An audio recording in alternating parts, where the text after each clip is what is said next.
Hello everyone and welcome to a new video on this channel. I'm Adam Sorry. I was just laughing at a message Lucas just sent me because he recently accidentally uploaded one of my videos on his channel. So okay, he just took it down now. Right. So I'm Adam Ferns and this is a new video. This is ranking all the henchmen in Beast Quest from worst to best, in my opinion. So as I said, this is my opinion, and this is including all the people that assisted the main villain with their ultimate plan, whether it's in the special or in any season of the series from any of the books I reviewed or did a Beast View on. So without any further ado, let's get into this, with 12th place being Alina. Now, for people that read only the main series, you would say, wait, Alina was never a henchman. You're right. Not in the main series. However, in Mortax the Skeleton Warrior, she was possessed by the combat arena that rose up. So she would go from the good side to the evil side, where she assisted Petra and Mortax in taking down Tom. She's, however, in last place because she actually, if anything, caused Mortax to lose quicker, because she didn't take down Tom. She aimed an arrow at him, but she missed twice. Moving on to 11th place, we have Beric.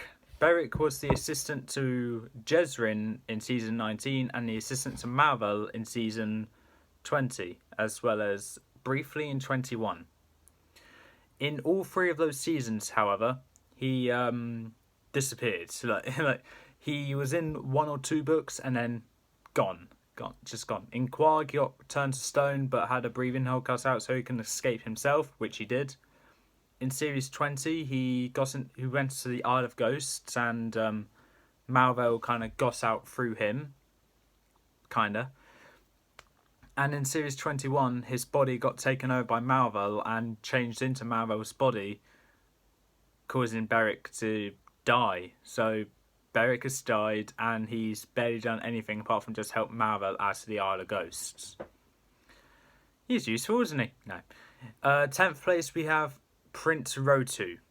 Now, to an extent, some people would say he's not a henchman, but if I remember correctly from series 15, he was actually assisting Velmal in this whole Velmal steals the Queen's possessions, he claims them back kind of thing, whilst Tom and all the other Avantians get blamed for it, causing the war to keep going on. And Rotu was all besides that on the agreement that Velmal would leave Tangala alone with his conquest, but obviously Velmal didn't go along with that, and Prince Rotu went to the good side afterwards, after he made the mistake. In 9th place is from series 18, Amelia's uncle Dre. Now, the reason why this one is this slow is because he doesn't say much, he doesn't do much, he dies a few times, and it is actually Jezrin in disguise. I was actually debating whether to put him on the list, but I decided to, as Jezrin wasn't really in that series very much, and Amelia was like the main villain, was Dre was just the assistant. So, yeah, Dre. He died a few times, so he got killed by Soara, I think, Drogan, and Carixa. So, 8th place we have Igor. Igor, Kenta's first henchman in Series 11. I think Igor is just that kind of henchman that got dragged into this whole business because he's just a person from Henchmen who had his wings cut off and has a hunchback and one eye and all that. He's like the I can't remember his name, but the with the Frankenstein's monster kind of thing, Dr. Frankenstein's lackey, let's say. He's like the stereotypical henchman with the hunchback, one working eye, and a little yes, master, just like that. And a bit stereotypical. He did do a few things. He had his little pet to ride on. I can't remember what the pet was, but I think it was a flying pig. But he's not really that memorable because Lucas forgot his name till I had to remind him of it, and I'm not even sure if his name is actually Igor. I think it is though. 7th place is Nemiko or Nimiko. Nemiko or Nimiko, I'm going to say Nemiko, is actually just Tom. Another version of Tom, like the evil side of Tom.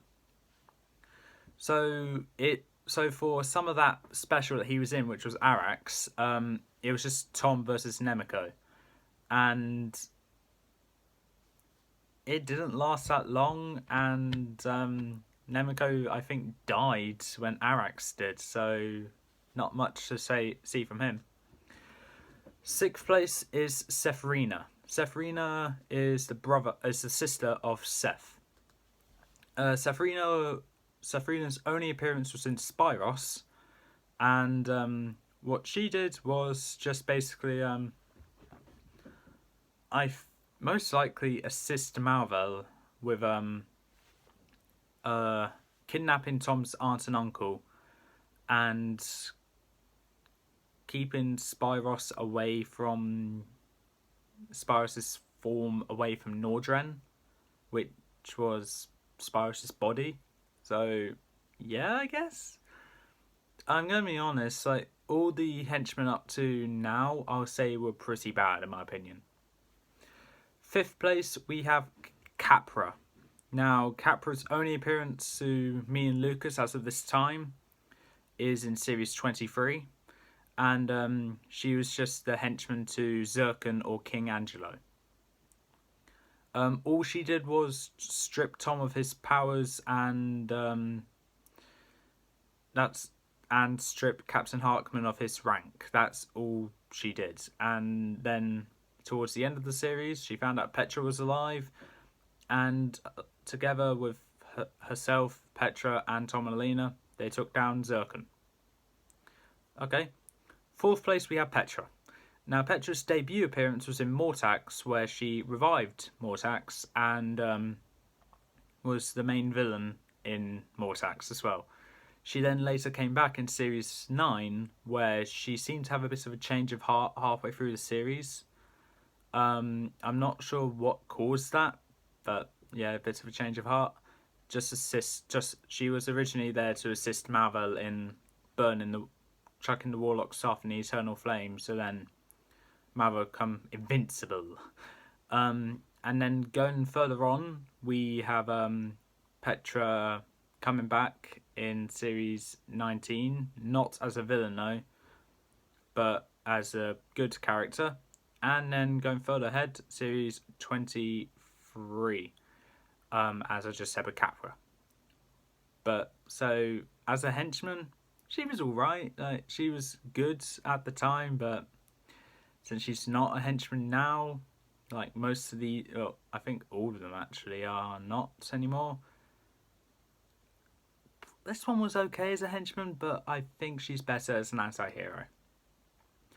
3rd place, I'm going to need to give it to Freya. Now, Freya, being Tom's mother, was the henchman to Velmau in Series 5 and her captive, and she was the prisoner to Velmau in Series 6, I think. Basically, she was the henchman that just stood there supporting Velmau with everything he did. In Tremor, towards the end, we find out that Freya is actually Tom's mother. Okay.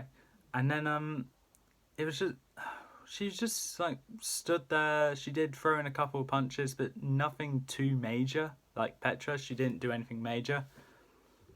I probably should have put Petra in 3rd place, really, because Petra revived Mortax, Freya didn't. So yeah, swap those two around. 2nd place is Tom. Now, I put Tom in 2nd place because from the start of Series 24, he was kind of mind controlled by Rhea, causing him to assist Rhea in her diabolical plan, and also to basically take a bullet for her. Basically, like Tom did everything. Basically, Rhea just took him around Pylorius. Yeah. Whilst Tom was controlled by Rhea, though, he had no recognition of Alina or Daltek or Storm because they were there with him. Not evil though, but he did have those moments where he felt like this is wrong. I want to do the right thing, kind of thing. So kind of like Viper from the Lynx's series.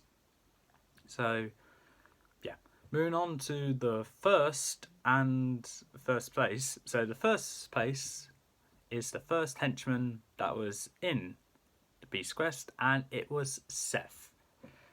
Seth's debut appearance was in Vedra and Crimen, where he was found at the top of on the top of a mountain in Rion, I think, and he got picked up by Tom